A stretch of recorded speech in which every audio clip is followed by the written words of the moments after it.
So this is Kaylee. I'm with your HR team. I have Susan and Phyllis here, and on today's Benefit Booster chat, we are going to show you how to update your beneficiary in both UKG and Fidelity. You are required to do both pieces, or it's recommended that you do both pieces.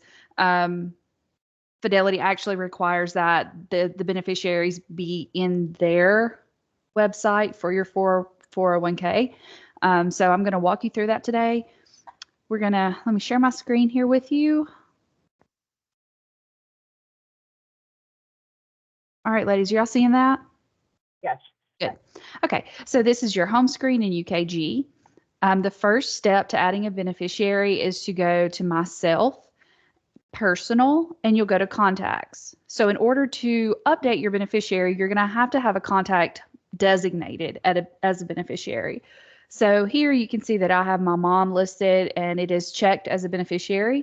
If you want to add someone here, you'll just click the add button, enter their information, and be sure to designate them here as a beneficiary.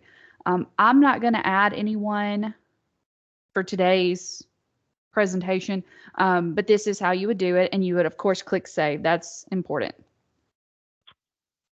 So once you have someone here, we now know that you want this person to be your beneficiary, but you have to actually apply them or select them for each coverage that you have. So Southern Ionics does provide group term life, so you automatically have $50,000 of life insurance, and then you can also have supplemental coverages if you elected that during open enrollment. So in order to apply these beneficiary designations to your coverages, we're going to go to life events. Now I have a lot here because I'm constantly testing out the system. You should have one that says not started. You may see one, you may see several. Either way, it's not right or wrong, but you want to go to one that says not started, and you'll click on I have a qualifying life event. Now, you cannot change anything else. You cannot update your coverage, when you're doing this process. Say you have 50,000 of supplemental life and you want to change it to 100. Now is not the time to do that. The only time that you can update your actual benefits is during open enrollment or if you have a qualifying life event. Or just to update your beneficiaries, we're going to select the very last option here, update beneficiary. And it's going to tell you that message. You cannot change anything without a qualifying life event, but you can go in to update your beneficiary. And again, this is showing this pulls from my contacts, which is what we updated first. So you can still see my person here, my mother, she's marked as beneficiary. All right, and we usually tell you to use the next button, and you can definitely do that, but for this purpose, you can skip along and you can go to group term life. Of course, everybody has this coverage. As I said, Southern Ionics does provide this, so you'll click it. We're going to click my beneficiary. I'll give her 100%, and we're going to go to next. But if you wanted secondary, if you wanted multiple beneficiaries, divided 50% amongst two, you can do it however you want as long as they're listed in your contacts and marked as beneficiaries. So for supplemental, like supplemental AD&D, you can see what coverage you have here to the right of the screen. You have your current plan. I have $100,000 worth of coverage. And again, you cannot change this. This is not the time to change it unless you have a qualifying life event. So I'm going to make sure that what I have is shown here. I'm going to scroll down and mark my beneficiary. And we want to be sure to get all of your policies here. Of course, spousal won't have a beneficiary, child life won't, and supplemental is the very last one. And again, your coverage is shown here. It cannot change because I do not have a qualifying life event. So I want it to be the same. And I'm going to mark her as my beneficiary. All right, so we're going to go to the confirm page, which is the last one. And you'll just submit it. And then this will come over to me and I will be able to look at it and approve it. Okay.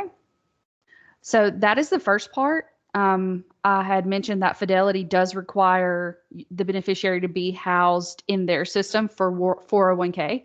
So the way that I always get to the 401k website is going to my company, news and information, and this has all of the links to our third-party providers or administrators.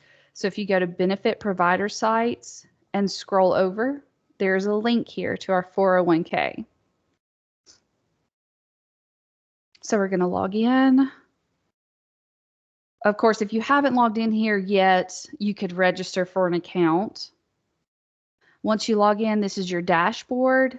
You'll just go to accounts and benefits, and then we'll go update your beneficiaries.